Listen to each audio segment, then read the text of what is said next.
What's going on, guys? JSGC here, and we're here for another Manchester City video. Today we're going to be doing a Manchester City transfer update, trying to distract ourselves away from City not winning in the last couple of games there. So yeah, I just feel like we all need a nice little distraction. So we're going to speak about transfers and looking forward to the summer, and of course into next season. So before I do crack on with this video, make sure, like always, if you are enjoying the content, do subscribe to my channel. Why? Because we're going to be doing daily Manchester City transfer updates throughout the summer transfer window. It's going to be a busy one, so if you want to stay up to date with all the latest Manchester City deals happening throughout the summer, every single day, subscribe to my channel, press that red button, press the bell, and put your push notifications on. Social media links, they're in the description below. They're sliding across at the bottom of the screen if you want to go and follow me on my Twitter and Instagram. Email also in the description too. If you want to hit me up for any sponsorships for any videos or any general business inquiries, I'm looking for a sponsor for them daily summer transfer vids. So if that's something that floats your boat, then let me know through my email. Also, don't forget TikTok link in the description too if you want to go and follow me on there. Leave a thumbs up, 300 likes is the aim, and also don't forget as well to let me know your thoughts of what you make of these transfers in the comments below. So let's crack on with this video, and we're going to start off first with some contract news, and we've got an update on Nathan Ake. Now, the Daily Star have said that Manchester City, they're going to offer Nathan Ake a new contract in the summer as a reward for his form this season. His current deal runs until 2025. It's worth £80,000 per week, and Manchester City wanting to give him a pay rise as well by an extra £40,000 per week and sending his wage up to £120,000 per week and put an extension on his contract as well. I can see Man City adding a couple more years, to be fair, onto his deal, so that would be a 4-year contract. Might even put a 5-year contract on there, as he is 28 now, so if his contract will expire in 2025 when Nathan Ake will turn 30 years old. So if they put a couple of year extension on that, that'll take him up to when he's 32. If they put a 5-year contract on that, it'll take him up to when he's 33. And that's normally when Man City like to look at the contract, and they move from giving long-term 4-5-year contracts, end up going down to 1 or 2 year extensions once players get to around 32, 33 years old. So that would make sense. We saw Nathan Ake have interest last summer from Chelsea. I imagine if their interest starts to arrive again, then that could complicate matters. So why work on it in the summer? If Man City want to keep Nathan Ake here, work on it now. We'll see. Anyway, moving on to the out, we've got the latest on Ilkay Gundogan. Now, Gerard Romero on Twitter says that Ilkay Gundogan's agent has met with Barcelona's chiefs. They've had breakfast together. They've discussed Barcelona's proposals to Ilkay Gundogan's agent. Manchester City are working on a new deal, but Ilkay Gundogan's agent here is looking to try and get something secured for him, just in case the worst case scenario does happen and no agreement is found between Gundogan and Manchester City. Now, Simon Mullock at the Sunday Mirror says that Ilkay Gundogan, he wants a 2-year contract extension at Manchester City past this summer, which is complicating matters as City are reluctant to offer a 2-year contract extension to Ilkay Gundogan, with City believed to only be willing to offer a 12-month extension. And because of this, there is interest from Barcelona and other teams in Spain, as well as interest in Germany as well. And if Barcelona come in and say they're willing to give Gundogan 2 or 3 years rather than Man City's 1 year, then he may well choose to go. And the longer this goes on, I would say the more likely it is that Ilkay Gundogan leaves Manchester City in the summer. We know City are looking to try and freshen up their midfield. However, Ilkay Gundogan, a very important player for Manchester City, and certainly a player I would like to have at Manchester City. I'd rather have him here than somewhere else. We'll see though. Moving on to an update on Kalvin Phillips. Now, Alan Nixon on Twitter says that West Ham, they are keeping a very close eye on developments with Kalvin Phillips at Manchester City. There's no word on a solid move being made by West Ham that includes speaking with Kalvin Phillips, with his entourage, or speaking with Man City or any bids coming in. But I've heard a lot does depend on the future of Declan Rice. We know City have previously been linked with a move for Declan Rice. Interest is thought to be very high in Declan Rice in the summer, and if that is the case, then Kalvin Phillips is one of the players that West Ham are having a good look at to potentially replace Declan Rice in their squad. So again, City might be looking to freshen up their midfield. We already know we need one player, and if 1 or 2 of the midfielders do leave as well, we could be in for a very busy central midfield overhaul in the summer. Now, moving on to the ins, we've got some new names. The first of the new name comes in the form of Federico Dimarco of Inter Milan. Now, he's a left-back, 25 years old, can cover on the left wing as well. He's believed to be available for around £40 million.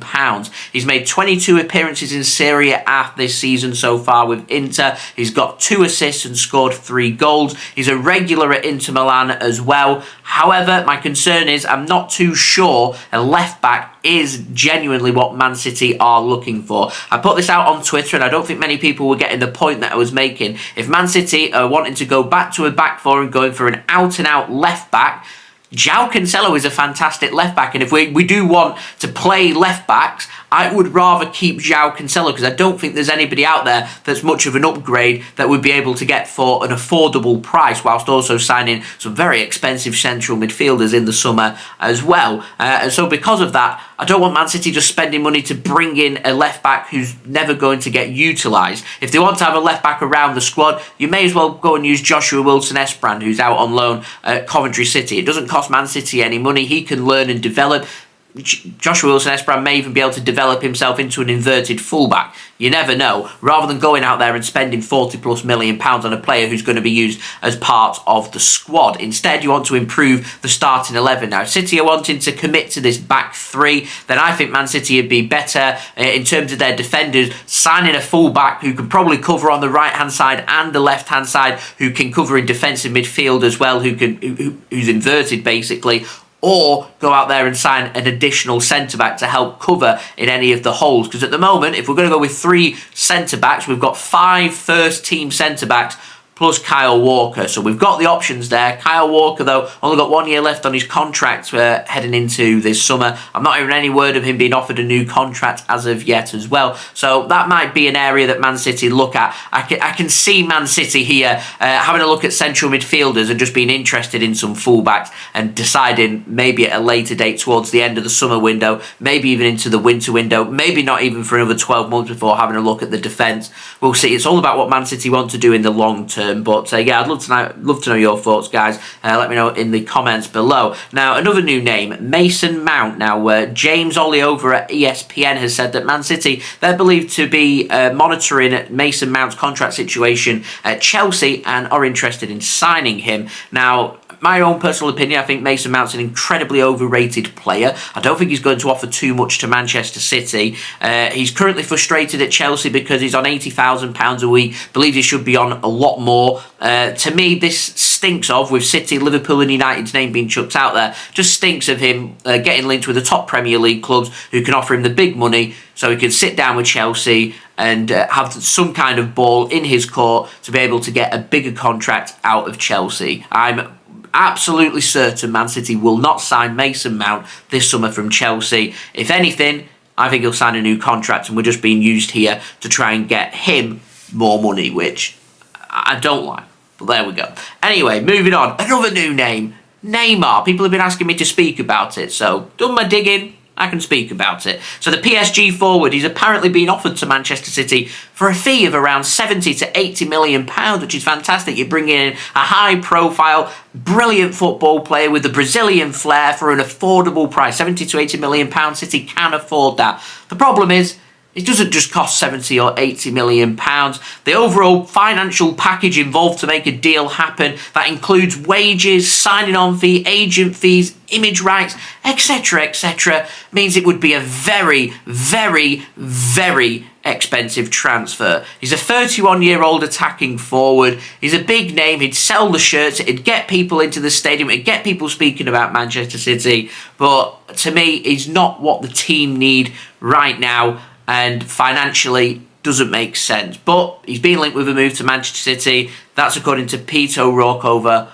on Twitter. Now, finally, we do have a very quick Jude Bellingham update. David Ornstein at The Athletic has confirmed Man City are indeed interested in signing Jude Bellingham. However, Manchester City are believed to be not favourites for his signature. According to David Ornstein, he says that belief is from the Jude Bellingham camp, he would rather join Liverpool as he feels like Liverpool's style under Jurgen Klopp would suit him more. He'd be able to flourish more and would suit him more statistically. The problem that Liverpool have with signing Jude Bellingham, they're not having a very good season. They might, if they put a run together, they might be able to seal European football and push for the Europa League, Europa Conference League. A player like Jude Bellingham wants to be playing regular football at the top end. He wants to be playing in the Champions League. Now, if Liverpool can get a run of form to go in and sneak a top 4 place, which could happen, should it take a couple of the teams above them to drop some form, it could happen. However, I think that's something to keep an eye on. I can't imagine Jude Bellingham leaving Borussia Dortmund, where he may well get Champions League football next season, to go to Liverpool, where for a whole season he's not going to be playing Champions League football. He's under a lot of pressure then, because if he doesn't hit it off immediately at Liverpool with the price that's needed to sign Jude Bellingham, all of a sudden you could end up Jadon Sancho 2.0. So Jude Bellingham needs to get this transfer move right. If Man City want Jude Bellingham, they need to be making a move, and if they need to move it from interest into bids, into speaking numbers and money. So we'll see. Man City believed to be interested in Enzo Fernandez before he ended up going to Chelsea. They stole a number on us, and Liverpool could do the same here with Jude Bellingham. So Man City here need to be acting as quickly as possible to get their top targets in, rather than just, wandering around the market thinking, are they available, need to go out there and make something happen. But there we go. They're my thoughts. That's the latest transfer news for you guys to enjoy. Don't forget, if you are new around here, subscribe. Social media links, they're in the description below, sliding across at the bottom of the screen. If you want to go and follow me on my Twitter and Instagram, TikTok link also in the description. If you want to go and follow me on there, email also in the description if you want to go and hit me up for any sponsorships for any videos or any general business inquiries. Leave a thumbs up. 300 likes is the aim. Let me know your thoughts as well in the comments below of what you make of these transfers. And I'll see you all again tomorrow for the build-up to Man City's Premier League game at the weekend against AFC Bournemouth away from home. So I've been JSGC. Thank you everyone for watching. I hope everyone is safe and well. Peace.